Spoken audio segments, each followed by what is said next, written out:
Okay. I'm gonna use the LFO uh, thingy to make a kind of dubstep wobble.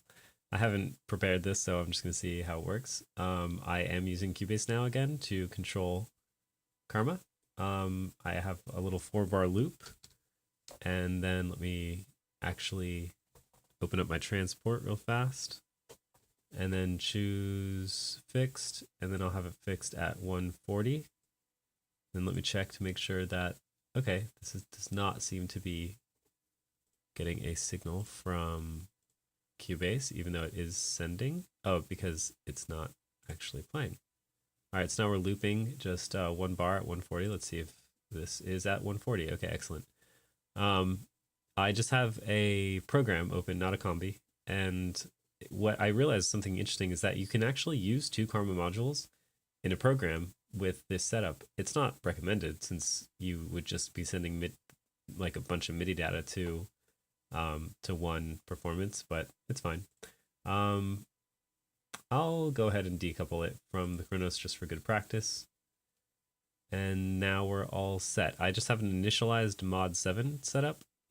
I'm going to go into this and I can enter in a note here. We'll just choose like, let's see what just F3 sounds like. And I'll end it right there. Cool, just a regular sine wave. And it'll stop and it'll play. Cool. Going back to Karma, you can see that it is getting that sine wave. Super duper long. And now I'm going to go into the program and kind of mangle it up. So I'm going to, this is oscillator 2 going to oscillator 1 at full volume. I'm going to change oscillator 2's type to a, actually let's just give it some feedback.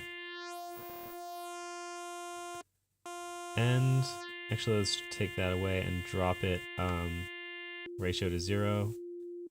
And then fine to 0.5, not 0.55, whatever, let's enter in 0.5. Actually, I kind of like the way it sounded when it was slightly distorted like that. And again with the self-feedback. Moving back to oscillator 1. Again, I'm just trying to mangle it up. Triangle, saw, square. It's got to reset the note actually. Okay, I like that. That sounds good. So now I'm going to go into my patch panel and then route that to the filter and then put the filter to the output. And now in my filter, low pass it. And some resonance. I'll put the filter actually just straight up on 50. Put the resonance on 50, why not? Let me just hear what it sounds like sweeping that.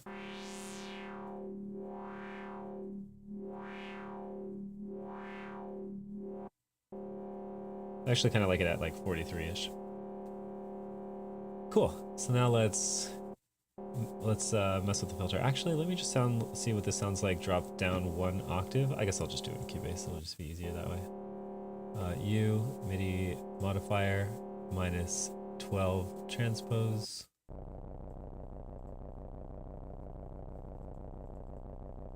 And then there's a way for me to write that in, but I can't remember what it is. But it sounds terrible anyway, so let's just go back to 0. Awesome.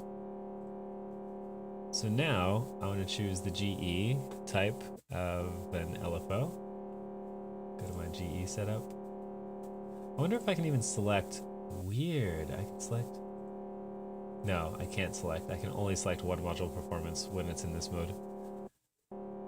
So let's go with GE Bank, the last bank, and I have the wrong category selected. Of course, you don't need the category selected in order to choose it. I just want to show. I just want to highlight which ones I'm picking. Let's see, dual LFOs, please. And then let's go with 101 square try, because that one's unused. I always like using unused ones. Throw off. So now it actually won't play a note unless the module is on. So Karma is now on, it's running. Interesting. All right, let's explore this thing. Ooh, we got pitch bend data, we got all sorts of fun stuff going on. We'll be going to the LFO section, which is actually the envelope section, which I can't see for the life of me right now. There it is. Okay. So we're mainly dealing with LFO1, which is CC16. I can't remember what CC16 is on the Kronos. Let's actually check. So I'll go into my start menu and then just click on the Kronos manual. And let's stop Karma right now, why not? There's no reason for that ridiculous noise. Here we are. And I always make it like ridiculously full screen because that's more fun. You know what? I actually, I can actually do this faster. Let me X that out, and then go to my desktop. I can just click here, and then go to musical calculations, and then go to my Kronos reference charts, and then I actually have the CCs somewhere in here, Kronos CCs. So we want to check CC number 16, which is the ribbon controller. So interesting. So we can then patch the ribbon controller into whatever we want, and then that's what Karma is actually controlling with this envelope. So yeah, CC16, envelope generator 1, which is like kind of like a stepped square wave. And let's patch that into, how about gate, since it's a square wave. That sounds nice. So I'll go into the program and go into the amp/mixer. I can go ahead and turn Karma on now. And there is one thing that I want to see. Right now we are getting like notes, and I want to see if we can turn off the notes going on. Let's see, note trigger.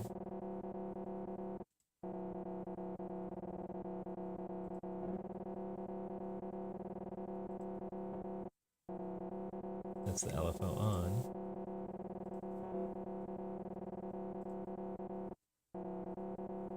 I'm pretty sure LFO note trigger rhythm. Pretty sure there's a way to turn off its functioning off of the off of any kind of like rhythmic element. Of course, we can turn off the LFO. I don't want to do that. LFO loop, no. Note trigger. Trigger multiplier. Yeah. Can't figure out how to turn it off. Guess we're stuck with what we got. All right, let's still mess with parameters. So anyway, CC16, which is our ribbon controller. We now just patch the rhythm controller into whatever we want. We can actually see that, let's see. I want to see CC16, so let me go to display type. Alt B, C058. No CC display area. Can I choose which CC it's displaying? Let's see, module display activity, module specifications, display characteristics, note duration. Okay, that's all good. Display type, resolution. It might actually just be, I'm not sure if, okay, these might be showing multiple CCs here.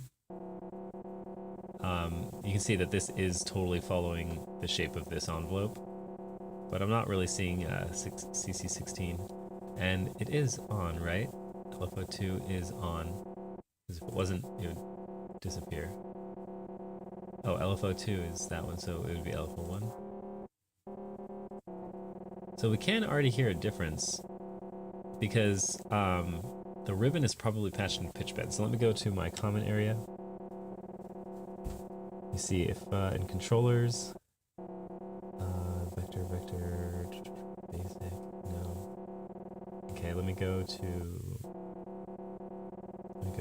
actually the EXI, and then go to my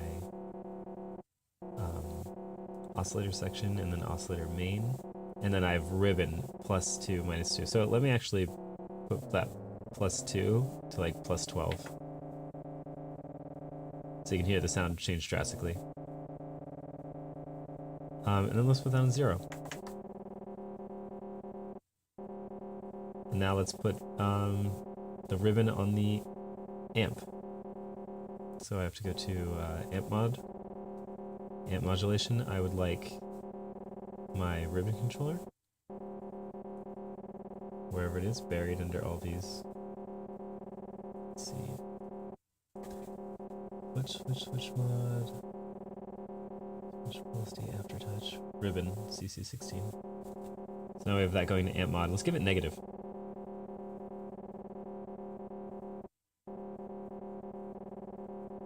Give it positive. Ah, I see.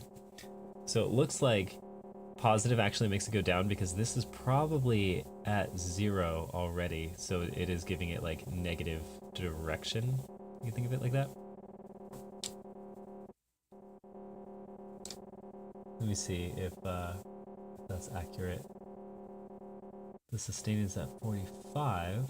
You'd think it would be at like 50 in order for that to be accurate. Anyway, let's mess with LFO1. So LFO minimum, we can actually change.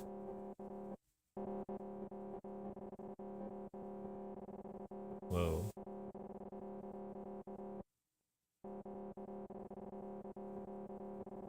And let's change the LFO maximum.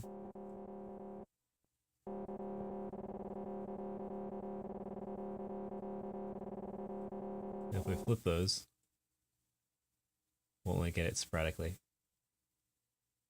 Nope, should hear it. There he is. Did I raise it up? Well, I definitely like it this way. And actually, I don't really like what it's doing much at all.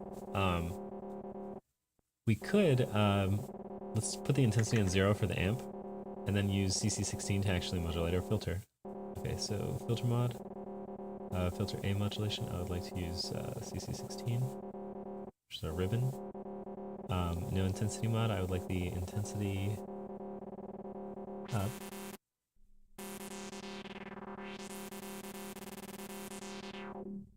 With negative, we don't really hear much difference.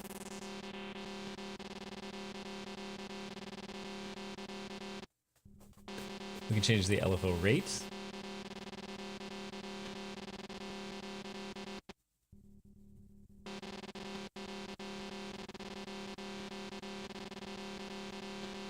Not too much there. What would be ideal is if it actually didn't play all these notes. And you know what? What if I disable? Nope, doesn't do anything. I was hoping that that would actually, because I'm not sure if the karma in the Kronos would be affecting the sound, but it's not on the Kronos. I can double check the control surface, karma. Actually, it wouldn't be there. It'd be under karma GE. No, I actually can't ever see in the Kronos. I don't have a screen like that. So let me see. Yeah, so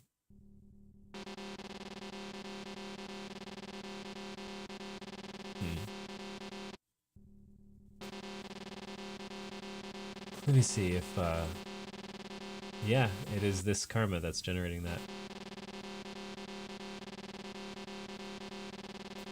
What I can do is simply go to my RT parameters.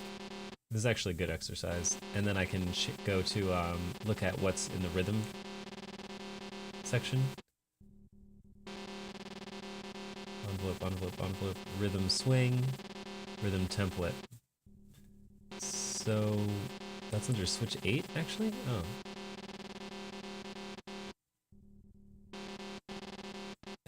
It makes no difference. It's really not under switch 8. Yeah, it's still under the same one. Let's see if there's any other.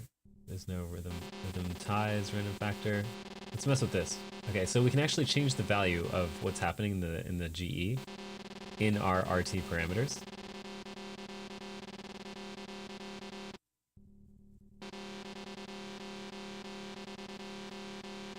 That's much better. It's multi-switch 4.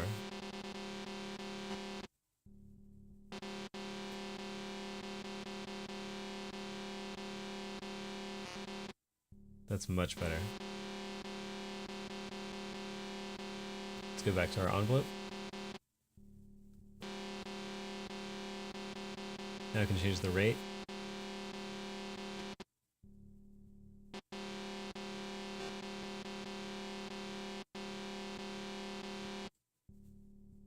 LFO rate course. It's changing this time parameter right here, and I think, is this in seconds? Let me hold this down. How much time the second will take when it's maximum? Ah. Let's go to course.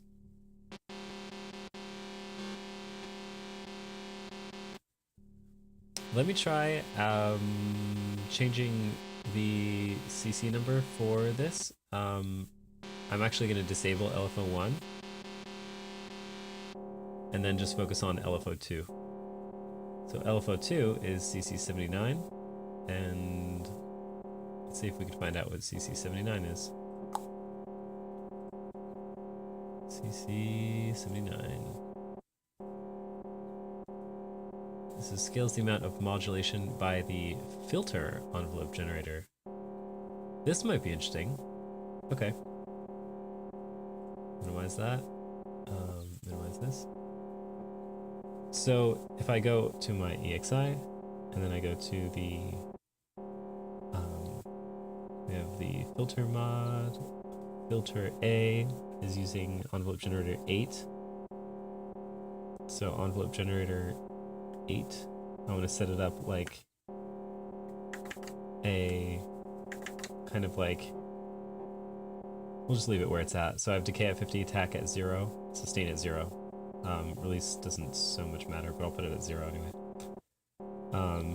And then I can go to, and so this parameter is now being, the amp modulation, the intensity is now being changed by, sorry, the filter intensity from the LFO is being changed by this envelope parameter, which is actually going down.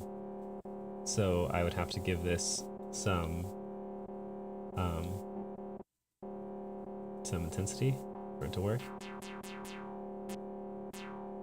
Yeah, we can totally hear that difference.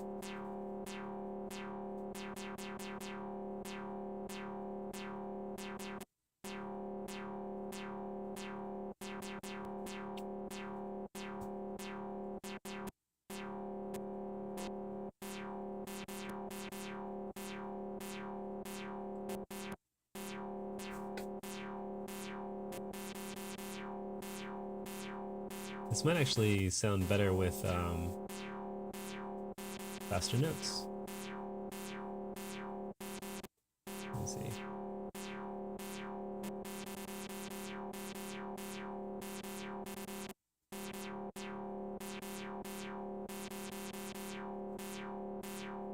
I want the LFO to go faster. So LFO 2.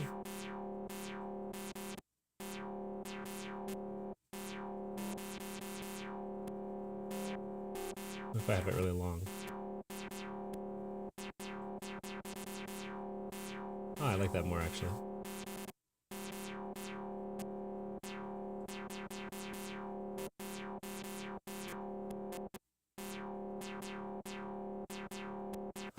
Ooh. It actually changed the curve in real time. That was interesting.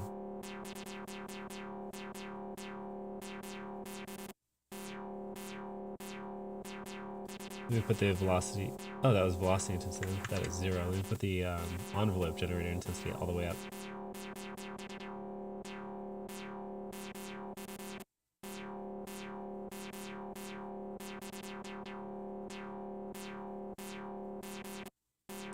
put the filter down a bit.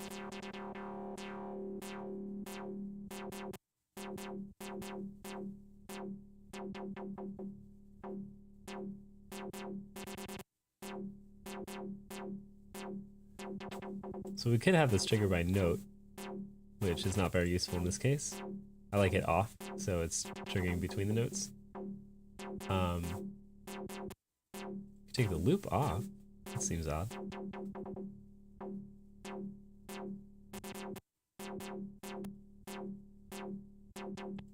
I don't see any difference, but it does say loop off over here. No trigger rhythm. That would, I think, only matter if no trigger is on. So we want to leave those off. Keep loop on. And then, yep. Cool. Well, that was kind of fun fumbling around with that. It's not super duper dubsteppy, but it's kind of nice. We could patch this LFO basically into anything we want by just designating which CC it's using and then using that CC to patch it into whichever parameter we want in the thing. Yeah, you just have to be careful that the Kronos will, of course, transmit its own CCs on its global channel. So like the ribbon is automatically assigned to CC16, and so it'll generate CC16 data when you might already be using it for, like, you know, in this case, like, well, actually I'm not using CC16 for here, but you know what I mean. You might be using it just for something else, like pitch bend or whatever. So yeah, it might get tricky. I would definitely, you know, use your charts, refer to the manual. And yeah, this is under like Kronos and CCs, I believe. But yeah, thank you for watching this one, and I'll see you whenever.